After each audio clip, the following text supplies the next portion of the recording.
Barbara and Tim were both with the Albinos today. How was your experience? It was very interesting. The Zambia, what was it called? The Albino Association of Zambia. They came and gave a presentation. Many of the members are albinos. There's a few that are not. There are several women who have albino children, and they suffer a lot of persecution. There's a myth that if you get the body part of an albino person, it brings you luck for life. Oh no. What? Yes. There was a woman who was attacked. They cut off her hand. And No. when an albino person dies, the family doesn't announce it, doesn't say there's a funeral, because people will dig up the dead bodies to take the body parts. Wow. Holy cow. Yeah. So all it is a genetic link where it doesn't. I forget the name of the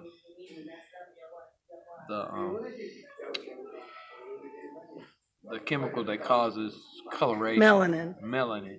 She does. That's why she's here with us today. So that's all. That's pretty funny. so that's all it is and so, but it causes a lot of health problems because we have no pigment. I'm redheaded, so when I go out, I have to use the 70 to 100 skin suntan lotion. Yeah, my daughter too. And if I miss a spot, I know it because it turns a beet red, and then I deal with it. And it hurts. But with them, it's much more intense, and so they have to have lotions. They have to have a certain amount of sunscreen. They really have to take care of themselves greatly. It also affects their eyes and vision, which I got to pray for a boy that he decided he wanted his vision healed, and God touched his eyes. Awesome. And which was good. He told me that before they told me that it's a known problem, because that probably would have decreased my faith. Well, let's not talk about that. There's certain things that you hear. I always like to give this testimony real fast. I know we're talking about the albinos, but I had a friend of mine I was telling you about with the teeth and everything. He had a friend that went to AA Islands Beach, and he went down there for eyesight. Well, the man wanted to see. He said, "What do you want to do?" "I want to see out of my eye. I can't see." So he prayed and he began to see. He had a glass eye. Whoa! What? So yeah, he can drive and take out his eye and still see. So, what? So we live in God and what He can do and what He's all about. So I just thought that was amazing. There's but it's all in the faith level. Yeah, I had an immense faith level. I could tell you more stories about him because I researched him out, and talked to ministers that were actually with him. But anyhow, we'll get back to the albinos. It's just, it's a shame for when you are unique, the persecution that comes with it. Many women are abandoned by their husbands when the child is born as an albino because they're accused of being unfaithful. Wow. Oh, man. There was a man there today with his son. The son was child number 5. The boy was 7. And I blessed that man and gave honor to him because he didn't abandon his child. This child was number 5 of 7. Wow. And he had pictures of his whole family. He was showing me. Aw, that's sweet. The little boy was so shy. He would barely speak. I would ask him a question and I could see his lips move, but I couldn't hear words coming out of his mouth. And his dad would tell me what he said. But there's a lot of women who are left alone with their babies because the babies were born albino. Wow. And the albinism comes when both parents carry the genetic gene for albinism. Okay. And the gene could, I mean, it's a recessive gene. The only way you know is if you get tested to find out if you carry the gene. Wow. That's not the only way that, like, he had only one because one parent wasn't albino and one was. So there's like a 50-50 shot whether they come out albino or not. So it brings confusion a lot of times when a child is and the rest of them aren't. You know, is this one mine or whatever? You know, they can start questioning what's going on. Because just a lack of education. You know, in our ignorance, we do stupid things. That's how my Lord got crucified, because they were ignorant. You know, they didn't. If you knew what stood before you, you would have done it. Right. You know, and they put the blood on their children's hands.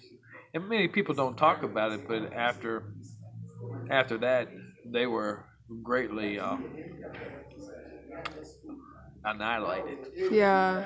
And so, you know, it's what we do to our children as well, and our next generation. They are precious gifts, and so we destroy gifts from God just because we don't understand the gift that stands before us. And that's what, you know, they were just saying, and some really saw that they were the gift, but it's hard to see the gift when everybody's telling you they're not. Yeah. And so, but we all are precious people. We're God's people. Everybody is a gift. Whether you're caught into something or not, you're still a gift. So we just need help. That's my biggest thing. Help, Lord. Raise my hand. You see me do this, I'm going to help, Lord. Because we need the Lord's help. But the biggest thing is to see. I always tell people, is God is with you. Don't forget that God is with you. He's with you. Just because you don't, He's always with you. So allow that to ring. That I don't do it in my own strength or anything that's special of me. I just pursue God and love Him, and He says, "Do this." So because He wants to touch His people, and you're His contact. I just contact. That's all I am, is a contact. You know, and you can contact with any. I like to put water on my hands because it's a conductor, and it really brings a special contact. Oil's the same way and stuff like that. And then people ask, well, why do you use oil? That's the reason why. It just brings a contact in a greater measure. So it's some people go overboard with it because they rely on it, but it has nothing to do. It just kind of brings it in a little greater measure. But a lot of times I don't like to use anything at all because people say you put something on me. You know, you did this, you did that. No, it's just it's the love of God. I pursue after His love, so His love I capture it. What you pursue after, you get. Come on, has anything held you back and you pursued after strongly? You always get it. Right. I got a car in my garage because I wanted it. I pursued after it. It's sitting in my garage because I wanted it, and I pursued after it. So, same thing with you, maybe. Whatever you pursue, you can get a hold of it if your desire is strong enough. You want that college education? Pursue. You want that job? Pursue.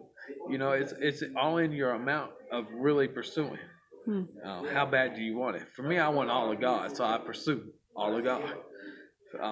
You might have a different thing you want to pursue, but I see the treasure that people don't pick up, because the treasure is on the earth, and that's God's glory. Awesome. Anything else regarding the albinos from today? What did you guys do? Did you pray over them, or Yeah, we prayed over everyone who asked for prayer. They're beautiful. We had lunch with them. Nice. They're beautiful, but they hurt. Yeah. So a lot of inner healing. Oh yeah, the speaker talked about when she learned to love herself, Wow. then she could share with others. Because so many suffer from low self-esteem because of the rejection. Wow. So often, you know, they're just put out of the house. Wow. They're rejected by both parents, by their entire family. Wow. It's amazing to me that with them being so valuable in terms of someone cutting off their hand or digging up the body, that they would also reject them. It's like value them when they're body parts, but not them. Yeah, that doesn't even make sense, does it? Yeah. You know, it's interesting because Zambia is a warm climate culture. Yeah. It's hot all year round now. Their winter is maybe 80 degrees compared to ours, but the sun is always shining. And yet the government will only provide sunscreen to the organization in October, because that's when it's hottest. And they need like 50 SPF or higher Wow. to protect themselves. But skin cancer is another issue. Yeah. They lose a lot of people to skin cancer Wow. because of exposure to the sun. The high thing is I notice when it doesn't make money for you, it's not given, and that's what's sad. Is you can, it's available. Mm-hmm. That's what I'm saying. Well, in the U.S. it's available, but for them there's really no doctors really study the effects and how to treat albinos. Mm. And she said there's only 3 doctors in all of Zambia Wow. for Dermatology. in dermatology for 50,000 of them at least. Yeah, I mean Pray for resources and Yeah. supplies and education. I think if the government would take up education of albinism in the schools, it would lessen a lot of the myth. because myths are a generational thing, and someone started the myth, but you can easily break a lie. Yeah. You know, time usually breaks a lie though, but if you do educate, it would help speedily break the lie. Mm-hmm. Because a lot of times we stay ignorant because we don't know or we're not taught. Like she said, media talking about it, doing a video, billboards, They any have kind. billboards for everything else. Yep. They put up billboards for condoms. Put it in a school book. Talk about it. Right. Educate people about it. Because what you don't know, it harms you sometimes. Well, thank you for sharing y'all's experience with the albinos today.